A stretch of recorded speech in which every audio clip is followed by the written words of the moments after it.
옆에 분 인사하겠습니다. 서로 마주 보면서 있을 때 잘하세요. 그래요. 옆에 계실 때 잘하세요. 항상 있을 것 같죠? 어느 순간 없을 수도 있어요. 없을 수도. 있을 때 잘하는 여러분들 되시기를 축원드립니다. 오늘 말씀을 봐보세요. 위대함, 권능, 영광, 승리, 위엄 다 주께 속한 것이라 그래요. 하나님께 속한 것. 근데 여러분들은 위대함, 권능, 영광, 승리, 위엄 이 중에 뭘 가지고 싶습니까? 뭘 갖고 싶으세요? 아무것도 없으세요? 와, 인간이 아니시구나.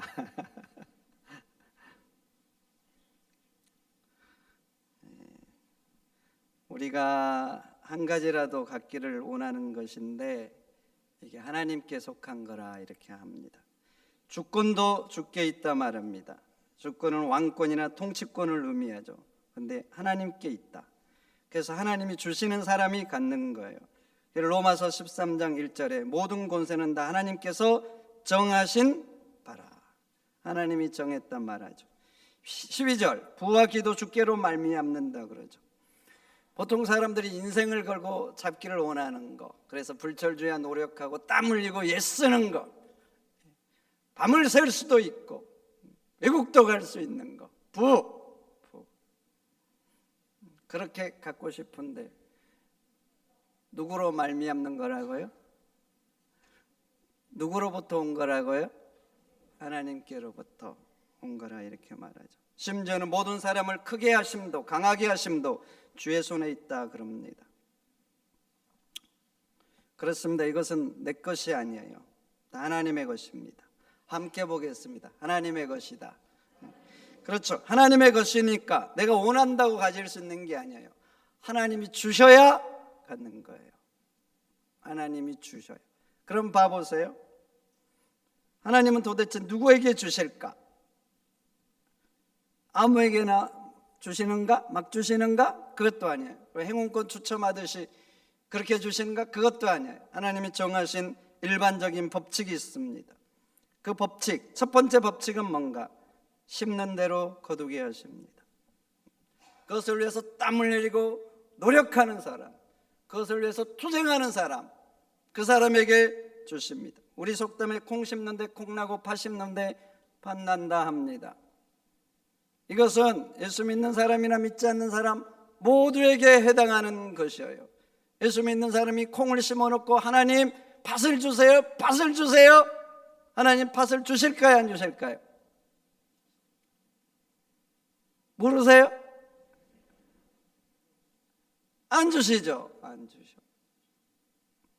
콩을 심으면 콩을 주십니다. 물론 기적이라는 것도 있죠. 그러나 기적은 아무 때나 일어나는 게 아닙니다. 특별한 상황에서 하나님 주권적으로 역사하실 때 그런 기적이 일어나는 거예요. 그러나 일반적인 상황에서는 하나님이 심는 대로 거두게 하는 거예요. 그리고 또 많이 심으면 많이 거두는 거예요. 이것도 믿는 사람이나 믿지 않는 사람에게 일반적인 법칙입니다. 1000평을 심으면 1000평만큼 거두는 거예요. 믿지 않는 자나 믿는 자나 똑같은 거죠. 그런데 어떤 성도들은 100평만큼 심고 10,000평만큼 거두게 해달라고 합니다. 하나님 주신 내 인생의 밭에서 노력하지 않고 가꾸지 않고 심지 않았는데 하나님 대박나게 해달라고 하는 거예요. 다른 자녀들은, 다른 사람의 자녀들은 노력하고 날을 새고 자기 인생의 밭을 그렇게 가꾸는데 내 자녀는 빈둥빈둥 노는데 세계 모든 민족 위에 뛰어나게 해달라고 그래요. 그럼 한번 물어볼게요. 이런 기도가 하나님께 합당한 것입니까? 모르겠어요? 합당한 거냐고요. 그리고 그런 기도를 하나님이 들어주시는 게 정말 사랑이실까요?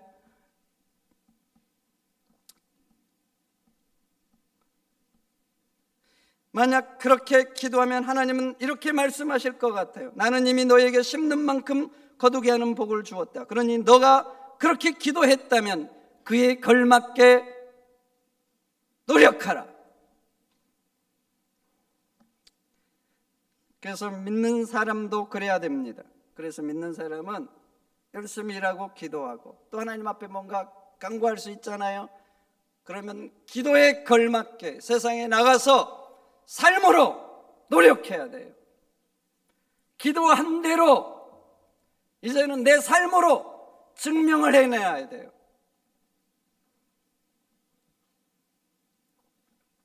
하나님 말씀 보십시오. 잠언 10장 4절. 손을 게으르게 놀리는 자는 가난하되고 손이 부지런한 자는 부하게 되느니라.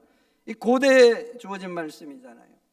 우리나라 100년 전만 봐보세요. 100년 전 갈 것도 없어요. 저 어머니만 봐도 먹고 살려고 얼마나 손을 안 놀리면 안 돼요. 집에 들어오면 길쌈하는 거 아시죠? 이 젊은 분들은 보지도 못했을 거예요. 그 삶 막 길러가지고 베끼고 막 하여튼 뭐 그 하나 만드는데 얼마나 손이 많이 가는지. 그것만 합니까? 또 그러면서 밭에 가서 일하고 밥하고 빨래하고. 요즘은 빨래 세탁기가 해줘도 힘들다고 하는데 손을 게으르게 놀리면 그냥 가난하게 되는 거예요. 그럼 누가 부자가 되겠어요? 손이 부지런한 자가 되는 거 당연한 거 아닙니까? 잠언 18장 9절. 자기 일을 게으리 하는 자는 패가하는 자의 형제니라. 당연하죠. 게으리 하면 곧 뭐가 자기 형제처럼 달라붙는 거예요. 자기 인생을 평생 동안 가난, 힘듦이 자기 인생 가운데 함께 가는 거예요. 그렇습니다. 밭이 만평 있으면 뭐합니까? 아무것도 심지 않으면 아무것도 거두지 못합니다. 하나님 우리에게 시간도 주셨고 젊음도 주셨고 재능도 주셨고 기회도 주셨어요. 그런데 내게 주신 그 인생의 밭을 가꾸지 않는 거예요. 그럼 거둘 거 없는 겁니다. 그래가지고 내가 내 인생의 밭을 가꾸지 않아서 내 인생이 힘들어지면 어떤 사람은 그렇게 말합니다. 하나님 내 인생은 뭡니까? 저 사람은 저렇게 잘 사고 저 사람은 저렇게 사는데 내 인생은 뭡니까? 그럼 물어보고 싶어요. 그렇게 된 인생이 누구 책임이에요? 하나님 책임 맞습니까? 하나님은 다 기회 주셨잖아요. 그런데 그 기회는 살리지 않고 인생의 밭에서 땀 흘리지 않고 가꾸지 않고 그렇게 인생이 어려워지면 왜 하나님께 원망하고 하나님 탓을 하냐고요. 잠언 13장 4절 보십시오. 게으른 자는 마음으로 원하여도 얻지 못하나 부지런한 자의 마음은 풍족함을 얻느니라. 사람들은 다 원하죠. 앞서 말한 위대함, 승리, 권능, 부, 강함, 크게됨 다 원해요. 원한다고 다 얻는 게 아니에요. 게으른 자는 아무리 원해도 얻지 못해요. 잠언 13장은 누가 얻는다고 합니까? 그것에 대해서 부지런히 노력하는 자, 부지런히 심는 자, 땀 흘리는 자, 이 사람이 얻는다 이렇게 말씀하잖아요. 여러분 그렇습니다. 영광도 위엄도 부도 존귀도 다 주님 손에 있어요. 그런데 누구에게 주시는가? 하나님 그것을 위해서 심는 자, 심는 만큼 주시는 거예요. 여러분 하나님은 주시고 싶어 해요. 주시고. 그래서 다 준비해 놓은 거예요. 그래서 여러분들의 인생이 더 복되고 아름다운 인생 되기를 원하면 그에 걸맞는 땀을 흘리시기를 축원드립니다. 축원드립니다. 이것은 인간관계도 마찬가지입니다. 웃음을 심어야 웃음을 거둬요. 사랑을 심어야 사랑을 거둡니다. 미움을 심으면 여지없어요. 악한 말을 심으면 여지없어요. 내가 악한 말을 심었는데 저 사람이 좋은 말로 한다. 그럼 그 사람은요 하나님 마음으로 완전히 물들어 있는 사람. 그렇지 않고는 인간 세상에 여지없어요. 여지없어요. 더 큰 악이 돌아오는 거예요. 예수님께서 말씀하시죠. 무엇이든지 남에게 대접을 받고자 하는 대로 너희도 남을 대접하라. 근데 그 다음 말씀 보세요. 이것이 율법이요 선지자라 그래요. 율법이요 선지자라는 말이 뭐예요? 구약 성경 전체에서 말하는 하나님의 뜻이니라. 그 말이에요. 사람 관계도 심는 대로 거두는 것입니다. 저에게 가장 친구가 있습니다. 저보다 2살 많은 형인데 지금 목사님이세요. 왜 그렇게 가까운 친구가 됐냐면 제가 잘해서 그렇게 된 게 아니에요. 그 목사님이 저에게 너무나 잘했어요. 대학 때 만났는데 저보다 왜 2살이 많았냐면 일반대를 다니다가 중간에 그만두고 이 신학교로 온 거예요. 근데 어느 날부터 제 가방을 들어주겠다고 하더라고요. 왜 가방을 들어줘야 돼요? 하여튼 근데 가방을 들어주겠다고. 아니 그러지 말라고. 아니 자기가 들어주고 싶대. 그래 들어줬어요. 근데 만날 때마다 가방을 들어줘요. 신기하죠? 안 신기해요? 저한테는 신기한 거예요. 왜 가방을 저렇게 맨날 들어주지? 안 그러지 말라 그래. 형 그러지 마세요. 그래 귀엽고 들어요. 자기가 들겠대. 학교 수업을 마치면 이 형은 기숙사에 사니까 이제 학교에 있고 저는 서울 집에서 다니니까 그 오컬 뒷길로 해서 어린이 대공원에서 버스를 타서 한 20분 조금 넘게 걸어야 되거든요. 근데 이 형은 특별한 일이 없으면 항상 제 가방을 들고 거기까지 데려다 줬어요. 그 버스 탈 때까지 기다렸다가 버스 타면 갔어요. 그래서 형 도대체 왜 그러냐고. 또 혼자 20분을 넘게 가야 되잖아요. 그러지 말라. 근데 그냥 그러고 싶대요. 신대원을 가려고 이제 목사가 되려면 신대원을 가야 되잖아요. 그래서 시험을 봤는데 그 형은 합격하고 저는 떨어졌어요. 네. 그 당시엔 좀 시험이 어려웠어요. 네. 정말 고시처럼 제 형이 K대 나왔다 그랬죠. 수석하겠다고 하더라고요. 떨어졌어요. 쉽지 않았어요. 그 당시 뭐 영어 못하면 무조건 안 되죠. 재수는 기본. 근데 그 형은 저보다 공부를 탁월하고 열심히 붙었어요. 저는 떨어지고. 그 형 등록 안 했어요. 등록을 왜 안 한 줄 아세요? 그 형 말이 이래요. 나는 동복 씨랑 신대원을 같이 다니고 싶대요. 어떻게 생각하셔요? 등록 안 했습니다. 등록 안 하면 다른 사람이 이제 들어와야 되니까 떨어지죠. 합격이 취소돼요. 그리고 내년에 그 어려운 시험을 다시 봐야 돼요. 근데 그 형은 제가 독서실에서 공부할 때 1년 내내 내 옆에서 같이 공부해 줬어요. 묘하죠? 도대체 뭐 이런 사람이 있는지 모르겠어요. 저도 그렇게 못해요. 근데 이 형은 저한테 그래 줬어요. 그래서 제 인생의 가장 좋은 친구가 됐습니다. 근데 제가 잘해서 그런 게 아니에요. 그 형이 저한테 너무나 잘한 거예요. 여러분 인간관계도 그렇습니다. 대접을 받고자 하는 대로 대접을 해야 돼요. 예수님 말씀대로라면 이것이 율법이고 선지자입니다. 그러니 함께 있는 사람에게 사랑을 거두고 싶다. 사랑을 심으시기를 축원드립니다. 이것은 가장 가까운 내 아내이고 내 남편일지라도 그래요. 마음에 안 들면 그냥 미움을 심는 사람이 있어요. 그러면 관계는 더 악해집니다. 더 오랫동안 불편해져요.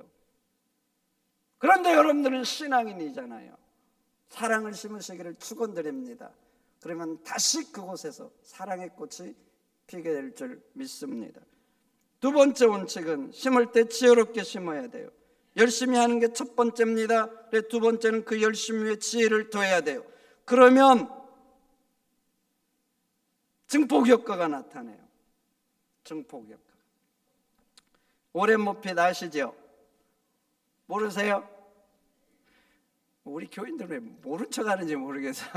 아시지요? 네. 투자의 기제라고 합니다. 투자를 얼마나 잘했든지 세계 부자 2위까지 올라간 적이 있어요. 지금은 10위권 안에 있어요. 10위권. 여러분 10위라고 해서 별 볼 없는 게 아니에요. 세계적인 부자 10위. 그리고 기업가들은 이를 단지 투자자라고 하지 않고 엄마의 현인이라고 합니다. 현인. 그 삶을 보면 굉장한 부자인데 또 존경스러운 것 같아요. 그래서 이런 별명이 또 붙였지 않나 이런 생각이 들어요. 근데 이분이 투자도 잘하지만 이런 삶을 사니까 한 단체에서 기금을 마련하려고 모핏의 도움을 받아서 매년 1년씩 한 번 점심 식사권을 같이 하는 대신 해달라고 해서, 그리고 그 식사권을 경매에 붙였습니다. 이게 2022년도까지 진행되다가 지금 멈췄는데, 2022년도에 한 사업가가 이 식사권을 사기 위해서 돈을 투자했습니다. 여러분, 오랜 머핏과 점심 식사 한 번 하는데 얼마 투자할 수 있습니까? 얼마까지 할 수 있어요? 1억? 너무 많나요? 그렇죠. 보통 사람에게 1억도 너무 많습니다. 그런데 이 사업가는 금요일 환율 기준으로 환산을 하면 그 식사 한 번 하는데 무려 290억을 투자를 했어요. 도대체 왜? 이 사업가는 왜 290억 원을 지출하고라도 모핏과 식사를 하려고 했을까요? 잠깐의 만남이잖아요, 식사 시간. 그런데 그 잠깐의 만남을 통해서 모핏이 가진 투자의 지혜를 한 자락이라도 붙들고 싶은 거예요. 붙들어서 자기 많은 재산이 있잖아요, 자산이. 이걸 투자하면 남는 장사라고 생각을 한 거예요. 그래서 어떤 사람은 1억도 아까운데 이 사람은 290억이 아깝지 않다 생각한 겁니다. 여러분, 오랜 모핏의 투자 원칙 잘 아시죠? 모르는 분들을 위해서 제가 알려줍니다. 왜냐하면 요즘 주식을 많이 하셔가지고. 한번 잘 들어보세요. 모핏은 좋은 회사의 주식을 사서 오래 보유하는 게 원칙이에요. 그럼 모핏이 기업을 선택할 때 무엇을 보고 하는가? 세 가지 원칙이 있어요. 첫째, 기업의 가치. 두 번째, 경영진의 정직성. 세 번째, 장기적인 수익 창출. 이 기준에 맞으면 그것에 투자해서 장기간 보유한대요. 그래서 모핏은 투자하는데 일희일비하지 않습니다. 그 유명한 말 아시죠? 10년 동안 보유할 생각이 없으면 단 10분도 보유하지 말라 그래요. 도박처럼 투자하지 말라는 거죠. 흔히 하는 말로 단타. 단타하면 돈 벌 수 있다고 합니다. 그런데 언젠가는 잃는다 그래요. 잃는다. 모핏에 이런 일화도 있습니다. 어떤 사람이 골프를 같이 쳤는데 모핏에 내기를 하자고 제안했습니다. 당신 이번에 홀인원 하는데 내가 10만 달러 걸 테니까 단지 당신은 10달러만 걸라고. 근데 모핏이 거절했다고 합니다. 그러니까 그 사람이 말했대. 고작 10달러인데 왜 안 하냐고. 그랬더니 모핏이 이렇게 말했대. 나는 가능성이 적은 곳에는 도박하지 않습니다. 요행을 바라고 하는 것은 투기꾼들이 하는 것이지 투자자가 하는 것은 아닙니다. 그래요. 모핏의 투자 원칙은 분명합니다. 좋은 회사의 주식을 사서 또 거기에 투자해서 오래 가지고 있는 거예요. 여러분, 이것은 제 말이 아니에요. 모핏이 부자가 아니었습니다. 가난했어요. 근데 투자해서 그렇게 부자가 된 거예요.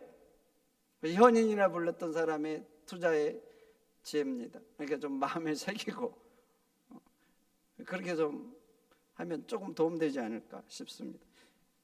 그렇습니다. 모핏과 한 번 식사하는데 290원을 지불한 사람은 보다 지혜롭게 투자를 하는 게 자기의 자산을 잃는데 좋다고 생각하는 거죠. 그래서 기꺼이 290억을 투자한 거죠. 여러분, 그렇죠. 똑같이 사업을 해도 열심히 하는 사람과 지혜롭게 하는 사람은 다른 거죠. 똑같이 목회를 해도 마찬가지예요. 열심히 하는 목사님들 많아요. 그러나 여전히 힘든 상황에 놓여 있는 목사님들 많아요. 열심히 해야 되는 건 맞아요. 그러나 지혜롭게 해야 되는 것입니다. 골로새서 4장 5절 말합니다. 지혜로 행하여 세월을 아끼라.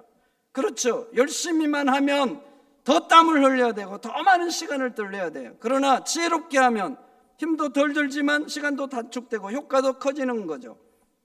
그래서 지혜로 행하는 것이 그 세월을 아끼는 거예요. 전도서 10장 10절 말합니다. 철 연장이 무너졌는데도 나를 갈지 아니하면 힘이 더 드느니라. 오직 지혜는 성공하기에 유익하니라. 여러분, 그렇죠.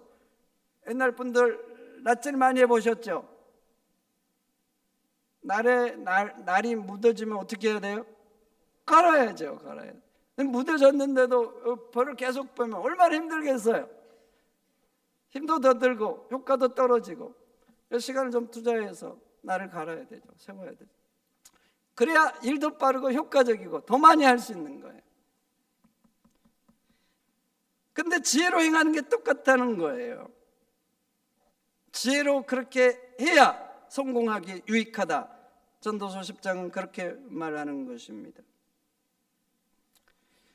성도 여러분, 열심히 하시기를 축원드립니다. 그러나 지혜롭게 하시기를 축원드립니다. 그럼 여러분들의 인생은 더 위대하게 하나님이 준비한 더 많은 복들을 풍성하게 누릴 줄 믿습니다. 그리고 마지막으로 하나님의 사람들은 열심과 주의 위에 반드시 한 가지를 더 해야 돼요. 그 한 가지가 뭔가 함께 보겠습니다. 거룩함. 반드시 거룩함을 더해야 됩니다. 세상 사람들 보십시오. 열심히 하는 사람들 많죠. 세상에 불광불급이라는 말도 있잖아요. 미치도록 해야 어느 곳에 이른다는 말 아닙니까? 자기 어려운 환경을 미치도록 열심을 품어서 뚫고 지나가는 사람들이 있어요.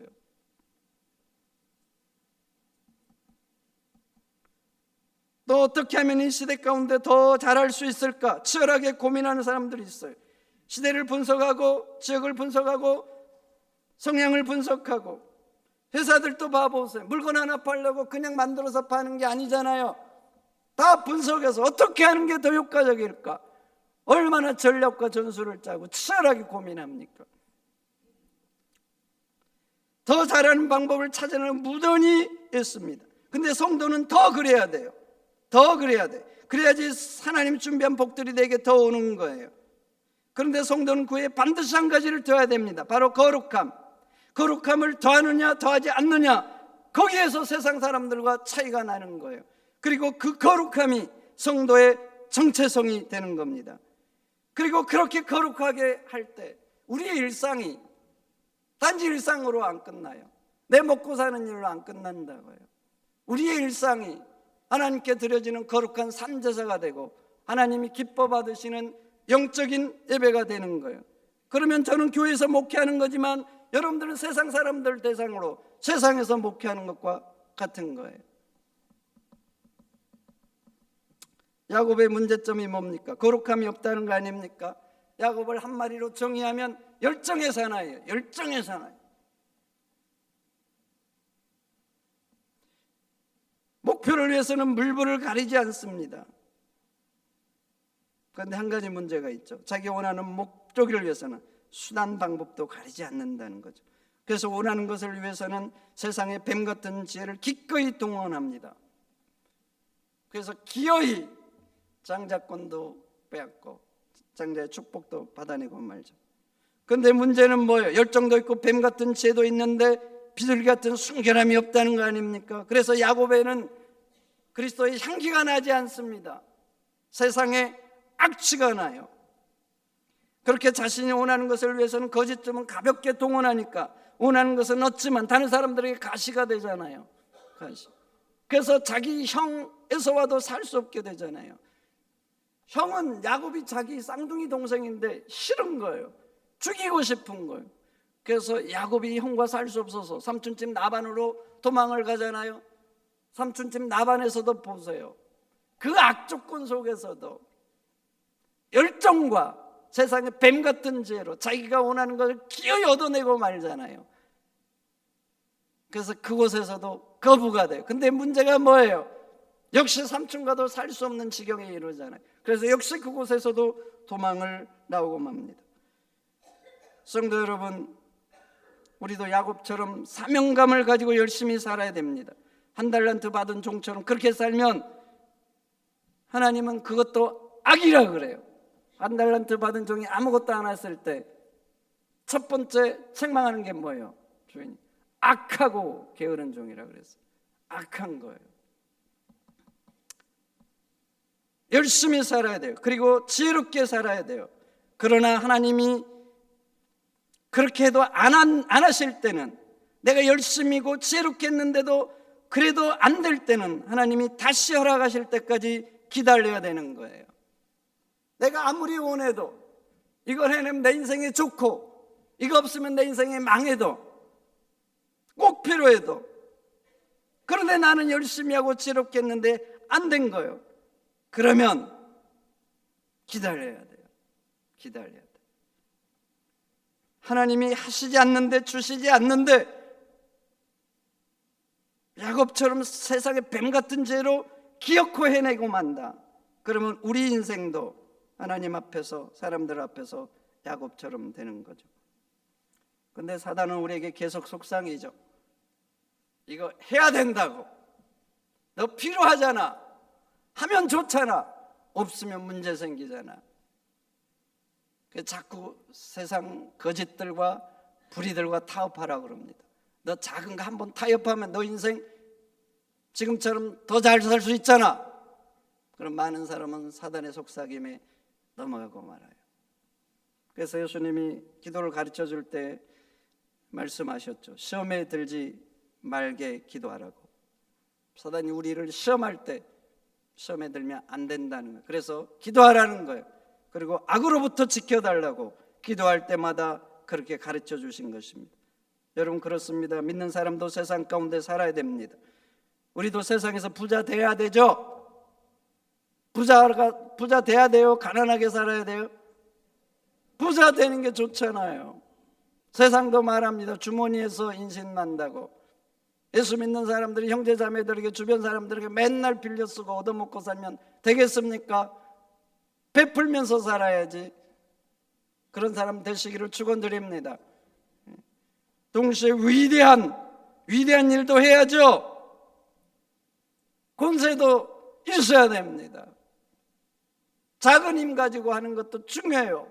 주어진 사고 최선을 다하는 것도 중요한데, 여러분, 포크레인으로 하루 일하는 게 낫겠어요? 삽으로 하루 일하는 게 낫겠어요?